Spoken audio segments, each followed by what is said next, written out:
Hello, my name is Louis Moen, and I'm here today to talk about cyberbullying. How many of you have been bullied in the past? Do you remember how it made you feel? Were you scared? Did you feel alone?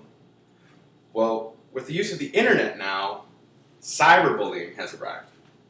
I have studied cyberbullying in my psychology class, and I've also followed up with cyberbullying in my Microsoft Security Plus class.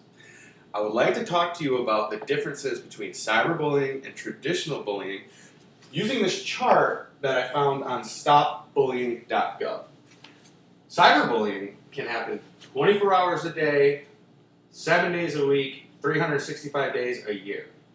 Traditional bullying was usually just face-to-face meeting confrontations in the schoolyard, lunchroom, etc.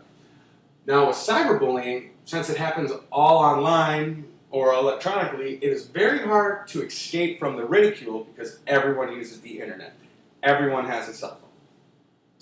Now with traditional bullying, you could usually find a safe place to escape, be it find an adult, weekends, if it only happens on the schoolyard, you can get a break of it if you're at home on the weekends. With cyberbullying, it's usually shared by a wider audience because it uses social media such as Facebook, Twitter, and because it's used by a wider audience, many other people can also join in on the ridicule, making it even worse for the victim. Now, with traditional bullying, it was only limited to the onlookers, where usually there was one bully that was doing most of the jarring. Now, with cyberbullying, the bully can be anonymous, therefore the victim has no idea who is doing this or why they're doing this, which can add more to the stress level of the victim.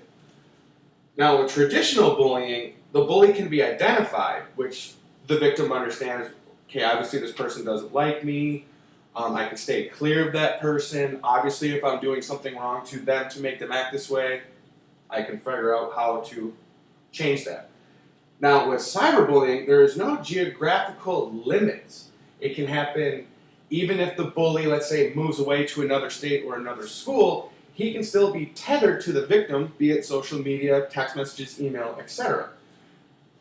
And then with traditional bullying, the bully can actually see the damaging effects of the victim via their body language, facial expressions, etc.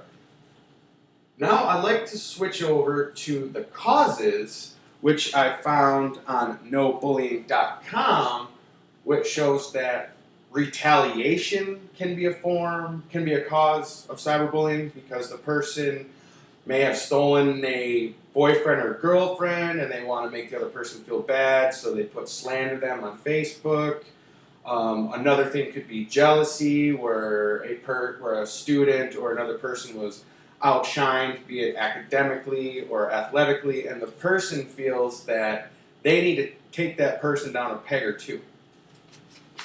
Now I'd like to get talking about the effects, which I found on www.theledger.com, which talked about Rebecca Sedgwick. She was a young girl in Central Florida that was picked on by 15 or so girls, be it face-to-face and also via the internet during cyberbullying. This happened for about a year and a half. Her parents didn't see any signs of her depression or anything like that. She kept to herself. They thought the bullying was over. One morning on her way to school, she decided that she had enough and she couldn't live with it anymore, so she climbed up to the top of an abandoned warehouse, jumped off, committed suicide. Now, furthering the reports by the police, they found that yes, there was tormenting going on the internet, but found that most of it was anonymously put, or it was very hard for them to trace the evidence, you'd say, of the ridicule. So basically no one was found guilty or no punishment was done to the 15-year-old girls. Now I'd like to talk about why we need to stop cyberbullying and preventative ways that we can do this.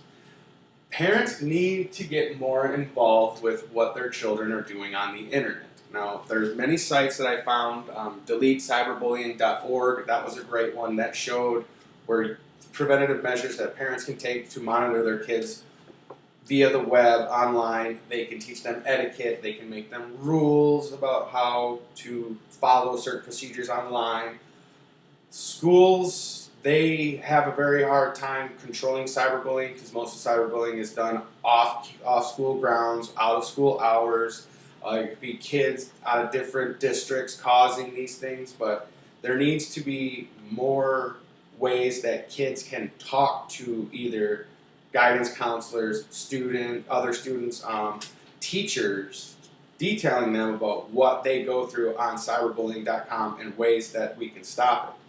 Now, in closing, I would like to talk about how these cyberbullies thinks it's just fun and games to make the kids feel bad. They don't see it as, they think it's just lightly joking. But to the victim itself, it's much more than that. They feel like they're alone.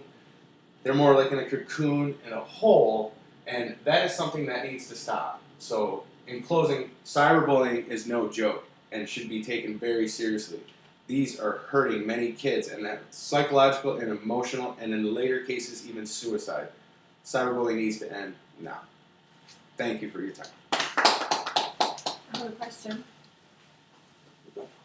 No questions? Thank you. Yes.